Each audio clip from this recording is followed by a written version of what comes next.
Bonus specs a nigga, he from Tennessee, I had a thought. She be with this shit, she told me where he be. I say for sure, baby, let me know if you wanna eat. She like, Vaughn, you already know, just put your girl on fleek. I'm like, cool. They killed King Von's right-hand man in broad daylight. 3 p.m. Saturday. People walking around. Cars passing. And nobody stopped them. But that is not even the part that should have you shaking right now. The part that should have you shaking is this. THF Bayzoo allegedly did not just get caught lacking. He was allegedly called to that location. Directed there. By someone who knew his name, knew his face, knew his schedule, and allegedly knew exactly which 2 shooters to call before he ever pulled into that parking lot. A woman allegedly set up King Von's right-hand man. And then that same woman was dead within days. Think about that for 1 second. The setup worked. The shooter delivered. And then allegedly, the person who made the call got silenced too. Because in Chicago, when something this organized goes this wrong, nobody gets to walk away clean. Lil Durk is sitting in a federal case right now. OTF is bleeding. And the man who was standing 2 blocks away the night Vaughn died, the man who survived Atlanta, could not survive his own city. The footage is out. The names are in the streets. And what I am about to tell you, nobody has connected these dots in one place yet. Stay locked in. This changes everything.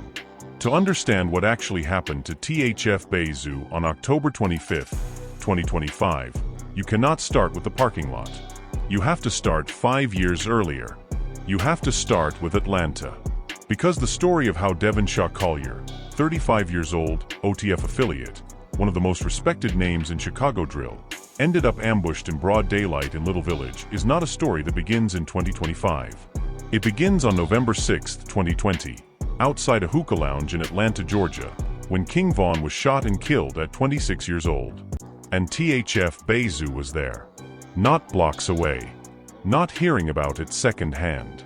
He was in that building.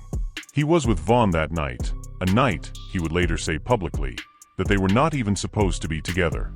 A night where one decision, one moment, one wrong turn changed the entire trajectory of everyone connected to that circle. Bayzoo spoke about that night openly in interviews. He sat down and said plainly that he was with Vaughn right before everything happened. That they linked up even though the plan had been different. And you could hear it in the way he talked about it. The weight of a man who survived something that his brother did not. That kind of survival does not leave you. It follows you. It changes how you move, how you trust, how you read every room you walk into for the rest of your life. And for 5 years after Vaughn's death, THF Bayzoo carried that weight publicly, stayed connected to OTF, stayed loyal to Lil Durk, and kept showing up in a city that has a documented history of not letting its most loyal soldiers reach old age. Now here is the context that makes everything that came after make sense. THF Bayzoo was not just a rapper with an OTF deal. He was a bridge. He represented a specific generation of Chicago drill, the THF side, the Thought Hunters family crew from the South Side, that had organically merged with Lil Durk's OTF infrastructure over years of genuine relationship building. This was not a label signing that happened because of streaming numbers. This was brotherhood built in the streets before the music ever became a business. And that distinction matters. Because when you understand the depth of those roots, the question of who would want to target THF Bayzoo becomes not just a street question but a deeply personal one about which specific relationships, which specific conflicts, and which specific betrayals have been building underneath the surface long before October 2025. But here is where it gets interesting. Because the conflict that street sources are now connecting most directly to Bayzoo's death did not involve a rival gang in the traditional sense. It allegedly started with watches. Stolen watches. According to multiple sources circulating on social media and confirmed by street commentators who cover Chicago in real time, there had been an escalating beef between THF and Lil Zay Osama's circle, and the alleged flashpoint was THF reportedly stealing Lil Zay Osama's watches. Now that might sound minor if you are hearing it from the outside, but in Chicago street culture, robbery is never minor. Robbery is a declaration. Robbery is a statement about power, about disrespect, and about what you think of the person you took from. And Lil Zay Osama, according to sources close to that situation, was not the type to absorb that kind of disrespect quietly. The beef escalated publicly. Lil Osama and THF Bayzoo had been going back and forth online with enough heat that the Chicago drill community was already watching it closely before the shooting ever happened. Words were said. Posts were made. The kind of digital back and forth that in Chicago's specific ecosystem very rarely stays digital for long. And according to insiders who were tracking the situation, the energy between those two camps had reached a level where people close to both sides were allegedly aware that something physical was coming. The only question was when and who would move first. And this is the part that nobody is talking about. Because while the public was watching the online beef and treating it like content, like another chapter in the endless cycle of Chicago rap drama, someone was allegedly making a much more serious calculation. Someone was allegedly gathering information, tracking movements, building a picture of where THF Bayzoo would be and when he would be vulnerable. And according to sources on the ground, that intelligence, the specific location, the specific time, the specific window, allegedly came from someone who was close enough to Bayzoo to have access to his daily movements without raising any suspicion. That person was allegedly a woman. Her name, according to street reports and social media that exploded in the hours after the shooting, was lled, a female rapper from Chicago. Someone who, sources claim, had been in Bayzoo's orbit close enough to know his routine. And on October 25, 2025, at approximately 3 p.m., THF Bayzoo was in the 3100 block of South St. Louis Avenue in Little Village, allegedly there to buy auto parts, when two armed attackers approached and opened fire at close range. Multiple shots. Bayzoo was hit multiple times in the torso and abdomen. Two other men with him, aged 39 and 42, were also shot and wounded. Both survived. Bayzoo was rushed to Mount Sinai Hospital. And the following morning, on October 26, 2025, Devonshaw Collier, THF Bayzoo, was pronounced dead at 35 years old. The footage that surfaced online allegedly shows the moments surrounding the attack. Two figures moving fast. Direct. Purposeful. This was not a random shooting. This was not a stray bullet situation. The way those shooters moved, according to people who analyzed the footage frame by frame on social media, suggested they knew exactly who they were there for and exactly where he would be standing. Street sources claimed the shooters had been identified almost immediately in certain circles. One YouTube channel that covers Chicago street news reported that the alleged killers reportedly had over 20 bodies between them. 20. These were not amateurs who stumbled into a beef. These were allegedly professionals who were sent. Stay right here. Because the question of who sent them, and more importantly, who made the call that gave them the green light, is where this story stops being about a beef over watches and starts being about something much deeper inside the world that THF Bayzoo had been navigating for the last 5 years of his life. Stay right here. Because the question of who sent them, and more importantly, who made the call that gave them the green light, is where this story stops being about a beef over watches and starts being about something much deeper inside the world that THF Bayzoo had been navigating for the last 5 years of his life. And to get to that answer, you have to look at what happened in the hours and days immediately after the shooting. Because the reaction from the streets told you more about the real dynamics at play than any official police statement ever could. Lil Osama's little brother went on Instagram and allegedly started trolling THF Bayzoo's death almost immediately. Not subtle trolling. Not vague posting. Direct, pointed, allegedly celebratory posting about the death of a 35-year-old man who had just been shot multiple times in a parking lot. Now think about what that tells you. When someone in your circle starts publicly celebrating a death connected to your beef within hours of it happening, that is not just bad optics. That is allegedly a confession of energy. That is allegedly someone who knew what was coming and was not even trying to hide how they felt about it. And the internet caught it immediately. Screenshots spread across every major hip-hop platform within hours. The comment sections went into complete meltdown. But here is where it gets interesting. Because lled, the female rapper whose street sources had been alleging dropped Bayzoo's location, was also shot and killed. In a separate incident, in a different part of Chicago, allegedly in the days following Bayzoo's death. Now the police have not officially connected these two shootings. The official investigation treats them as separate incidents. But the streets of Chicago do not operate on official police timelines. And according to sources who were watching both situations unfold in real time, the word that circulated immediately was that Gri was allegedly killed because of her alleged role in setting up Bayzoo. Allegedly, someone in Bayzoo's circle moved on her directly. An alleged get-back that happened faster than most people expected. And the fact that she was killed so quickly after Bayzoo, that specific timing, is something that sources close to the situation say was not a coincidence. Now here is the twist. Because Gri's story allegedly has another layer underneath it that the initial reporting completely missed. According to sources who dug deeper into her background and her connections, Gri's baby daddy was allegedly connected to the same beef that got Bayzoo killed.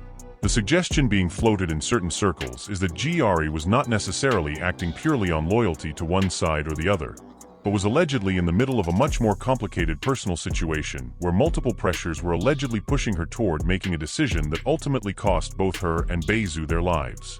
If that account is accurate, then what happened on October 25th was not just a targeted hit. It was allegedly the end result of a chain of personal relationships, personal loyalties, and personal betrayals that had been building underneath the surface for months. And this is the part that nobody is talking about. Because while the internet was debating the beef angle and the watch robbery and the Lil Osama connection, something else was happening quietly in the background that puts the entire situation in a completely different context. THF Bayzoo had publicly commented on Lil Durk's federal case in the period leading up to his death. Durk, whose trial had been scheduled to begin on January 6, 2026, was facing serious federal charges, and the people around him were under an enormous amount of pressure from multiple directions. When a high-profile federal case is active, everyone in that circle becomes a potential variable. Every relationship, every loyalty, every potential witness becomes significant in ways that go far beyond ordinary street beef. And Bayzoo, as one of the most publicly visible members of the OTF circle, was, whether he wanted to be or not, part of that larger equation. Sources close to the situation have speculated that the timing of Bayzoo's death, October 2025, just months before Durk's trial was scheduled to begin, was not purely coincidental with the beef over watches. The suggestion, and it is important to be clear that this is speculation and has not been confirmed by any official source, is that the pressure surrounding Durk's case may have created an environment where old beefs got accelerated and old scores got settled faster than they might have otherwise. When the legal heat is that intense, when the federal microscope is that close, some people allegedly start making moves they had been putting off. Closing chapters they had been leaving open. And THF Bayzoo, who was publicly aligned with Durk and publicly visible in OTF's orbit, was allegedly caught in the crossfire of all of that converging pressure simultaneously. Memo 600, another OTF affiliate who has never been shy about speaking his mind, reportedly made a statement about Bayzoo's death that landed hard. According to reports, Memo allegedly said he was disappointed in how Bayzoo was caught lacking. Not because he did not care, but because a man of Bayzoo's experience and street knowledge should have allegedly been more careful, should have allegedly been more aware of the energy that was building around him. And that sentiment, that specific mix of grief and frustration, allegedly reflected how a lot of people inside OTF's inner circle were privately processing what happened. Because Bayzoo was not young. He was not naive. He was 35 years old with decades of Chicago street experience behind him. And the fact that he was allegedly lured to a specific location in broad daylight, allegedly by someone he trusted, allegedly without enough protection around him, that allegedly stung in a way that went beyond ordinary grief. The CCTV footage that circulated online allegedly confirmed enough details about the attackers' identities that certain people in Chicago were allegedly saying their names openly within 48 hours of the shooting. The footage allegedly showed the shooter's approach, their positioning, the direction they came from, and the direction they fled. And according to street commentators who analyzed it publicly, the level of coordination visible in that footage suggested this was not an impulsive act. This was planned. This was rehearsed. And the people who planned it allegedly had enough confidence in the intelligence they had received about Bayzoo's location that they were willing to execute it in the middle of the afternoon in a neighborhood where cameras are everywhere. But just when we thought the full picture was emerging, another name came up. And this name changes everything you thought you understood about why THF Bayzoo was in Little Village that day. But just when we thought the full picture was emerging, another name came up. And this name changes everything you thought you understood about why THF Bayzoo was in Little Village that day. Because Little Village is not OTF territory. It is not THF territory. It is not a neighborhood that Devonshaw Collier had any organic reason to be in on a Saturday afternoon. And the question that street sources say Chicago is still sitting with right now is a simple one with a very complicated answer. Why was he there? What specifically took him to that block, to that parking lot, to that exact location where two shooters were allegedly already positioned and waiting? The official version, that he was there to buy auto parts, is technically plausible. People go to Little Village to buy auto parts. It is a neighborhood known for that kind of commerce. But sources close to the situation have allegedly suggested that the auto parts story was either a cover for a different kind of meeting or was itself the result of allegedly being directed to that specific location by someone who made sure the trip felt routine, felt safe, felt like exactly the kind of ordinary errand that a person does without calling extra security or bringing extra people. And if that account is accurate, if the destination itself was part of the setup, then whoever allegedly orchestrated this understood Bayzoo's psychology well enough to get him comfortable. Well enough to get him moving without his guard fully up. And that level of understanding does not come from an enemy. That allegedly comes from someone in his circle. Now here is what they allegedly did not want you to find out. Because the Lil Zay Osama beef, as real and as heated as it was, may have allegedly been the surface reason for this hit, while the actual organizing allegedly happened through a completely different channel. Street sources who have been vocal on YouTube and social media claim that the people who allegedly carried out this shooting, the individuals with allegedly over 20 bodies between them who were allegedly identified through the CCTV footage, were not directly connected to Lil Zay Osama's immediate circle. They were allegedly connected to a different faction, a different set of interests. And the suggestion being made in certain corners of Chicago street commentary community is that Lil Zay Osama's beef may have been the justification that was used to organize the hit, while the actual people who wanted Bayzoo gone were allegedly operating from a completely different motivation. The Black Disciples angle entered the conversation almost immediately after the shooting. Reports circulating online alleged that the shooters had Black Disciples affiliations. And if that is accurate, if the people who pulled the trigger were connected to BD rather than directly to Lil Zay Osama's personal beef, then what you are looking at is allegedly a situation where multiple different grievances, multiple different sets of interests, and multiple different alleged motivations all allegedly converged on the same target at the same moment. That kind of convergence does not happen randomly. That allegedly requires coordination. And coordination allegedly requires someone at the center who understands all of those different threads and allegedly knows how to pull them together in a way that serves multiple purposes simultaneously. Think about what that would mean for the broader picture. Think about what it would mean if THF Bayzoo's death was not just about watches. Not just about a rap beef. Not just about OTF versus one specific enemy, but was allegedly the result of a coordinated effort involving multiple parties who all had their own separate reasons to want him gone, and who allegedly found each other through the specific pressure cooker environment that Durk's federal situation had allegedly created in Chicago's drill ecosystem. Because when the legal pressure gets that intense, when federal prosecutors are building cases and looking at everyone connected to a target, the relationships inside that world get incredibly complicated incredibly fast. Old loyalties get tested. Old debts get called in. And people who might have been content to let a beef sit unresolved allegedly start making the calculation that now is the time to move. And this is the part that connects everything back to King Von. Because Von's death in 2020 was never fully resolved in the way that the people closest to him allegedly needed it to be resolved. Bayzoo carried that. Durk carried that. The entire OTF circle carried that.